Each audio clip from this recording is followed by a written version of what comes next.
Hello ladies and gentlemen, I'm Coach Tobias Forst, founder of Achilles Life Coaching, decade-long recipient of narcissistic abuse, and I've saved myself from it. I share how I did this with my coachings and videos. So welcome to the first part of the two-part series on revenge, your wish to take revenge on the narcissist.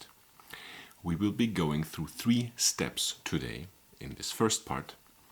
First off, why you feel the way you feel, why you want to take revenge, what revenge is not, and as the third part, what revenge actually is and looks like when it comes to removing yourself from the narcissist, the aftermath basically, after a relationship is ended by either them or yourself.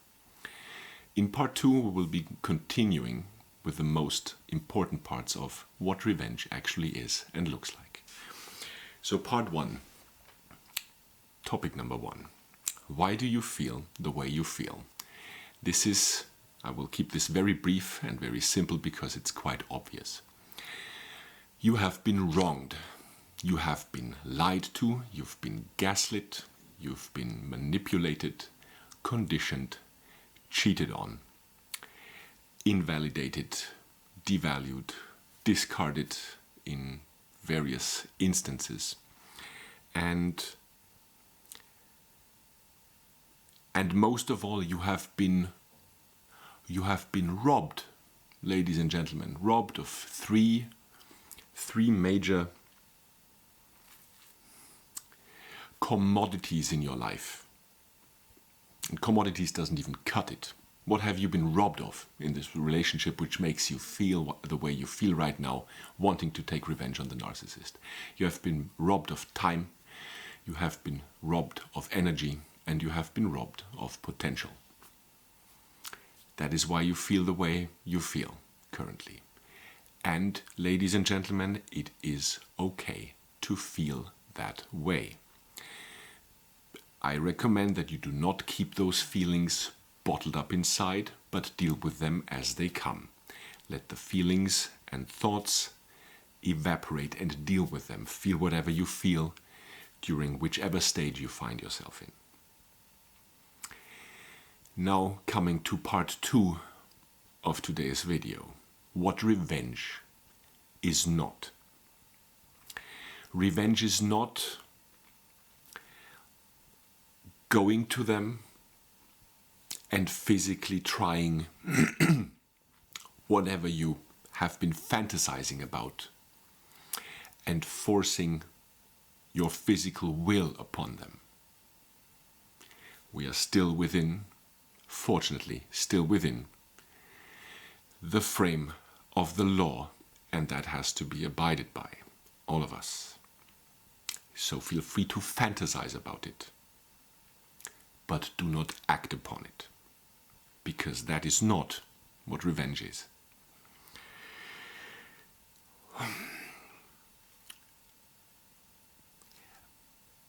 What's also not revenge?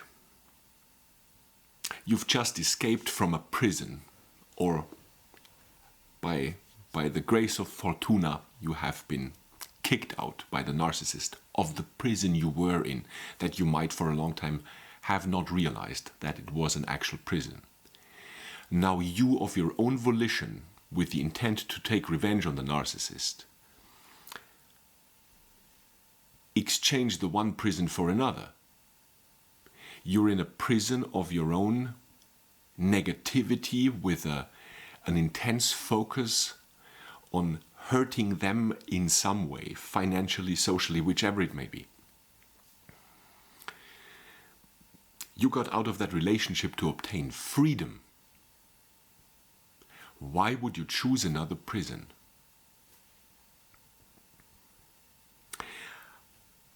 I don't recommend, however, swallowing, extinguishing the flame, the rage. I recommend you use it, but it's not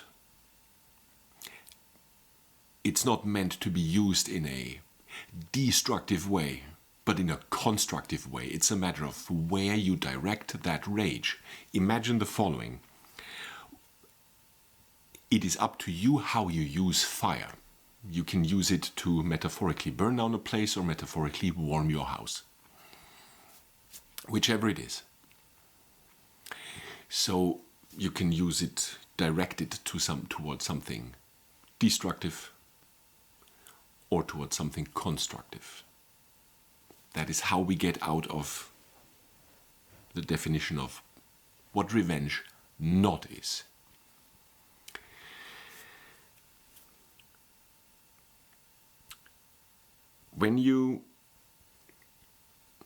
It would also be wrong to assume there is cosmic justice or karmic balancing. If you believe, for example, in karmic balance, why would the universe bow to your will right now in this life and set the record straight? Maybe it's way ahead in the future, in a different life, if you believe in karmic justice and keeping count. It doesn't have to be this time, in this lifetime.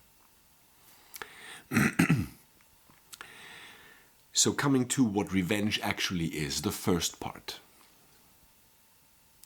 Revenge is a fuel source. The will to have, the wish to enact revenge, exact revenge, I don't know. Pick one, please. It's fuel. It is fuel that requires you and a clear mindset and your discipline to direct it towards something constructive. I would like to help you with a picture I have in my mind. Some time ago there was a display of sort of imagine a measuring cup that goes up from in steps of 10 to 150. So 150 in a video game named Titan Quest, an apt name for what we are doing here for our own lives, that displays the amount of energy you have available to cast spells, to affect your surroundings, friends, enemies in different ways. And this energy, once spent, replenishes over time. Okay. There were certain abilities that were passive, that always required a certain specific amount of energy. So the more of those passive abilities you're using, the more energy gets blocked to use ability A, B, C, and D. So let's say you have 4 abilities costing 20 energy each. That blocks 20 here, 20 there, and 20 here, and 20 there. 80 energy of 150 that are constantly blocked for some effects. Now you only have 70 of those of the rest of the energy available that replenishes over time. So you can I don't know, cast a lightning or heal your allies or yourself or whichever it is. And if you find a new ability, learn a new skill that would cost 100 of these energy particles, you could not use it because you have 4 abilities ongoing, passively ongoing, that block 80 of your 150 energy pool. This is the same, coming back to your lives, ladies and gentlemen, when interacting with a narcissist. The one narcissist blocks 10 energy, the other blocks 30 energy because you need to balance out their mood swings, their manipulations, and whichever it is.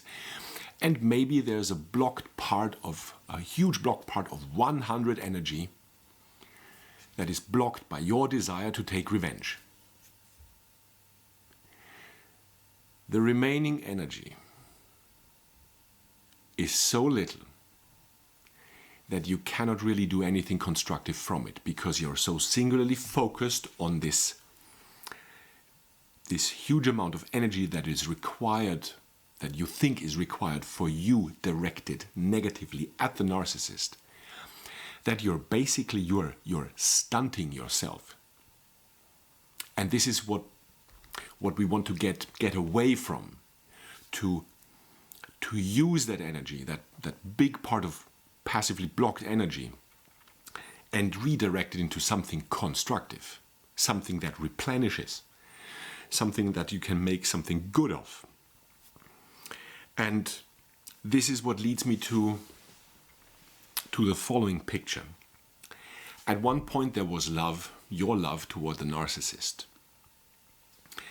Now there's hate, and in both instances, one in the past, one in the present, they meant a great deal to you. And they still mean a great deal to you when it comes to that hate. Both of those, one in a positive way, the other in a very negative way, cost energy. There's a line in between, and that is called indifference. And this is the point I would like to get you to when you think about and feel about your narcissist. Indifference. Did they get a paycheck, a raise, financial raise? Doesn't matter. Did they have a car accident? Doesn't matter. Have they bought their dream house? It doesn't matter. Have they passed away last week? It doesn't matter. Whichever it is indifference for you. You have no blocked amount of energy that you willingly let yourself be drained of by solely focusing your revenge and vengeful thoughts on the narcissist, but redirecting that flame towards something constructive for your own good.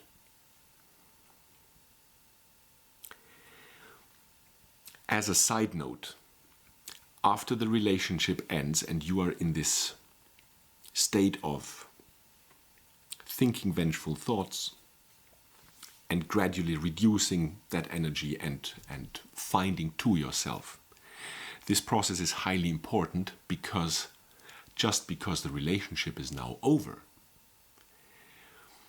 doesn't mean that much apart from that state has changed. Your cup is still full. Your cup is still filled with the conditioning, the limiting beliefs, the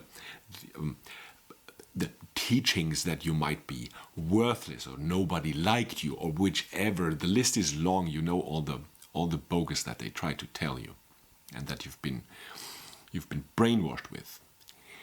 It is a matter of time and discipline, and get help either from me or someone else in your surroundings that you know that they understand the matter of narcissism, that they can help you out, especially out of this conditioning. This was a very long path for me, which I didn't have help for a long time. So I had to do most of the work by myself. It can still work, and it's worth every step you take along the way. This is your path to freedom, and indifference, your indifference toward them, is one of the major keys to get there. And over time you become immune to their conditioning, manipulation and gaslighting, which occasionally they will still try.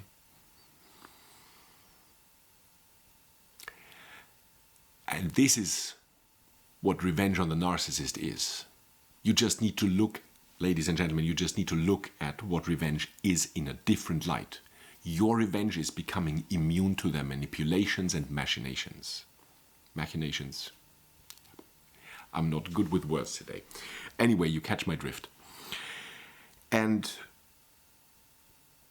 one more way of exacting revenge on the narcissist, narcissists plural probably in your lives, as it was in mine, is whoever believes their smear campaigns,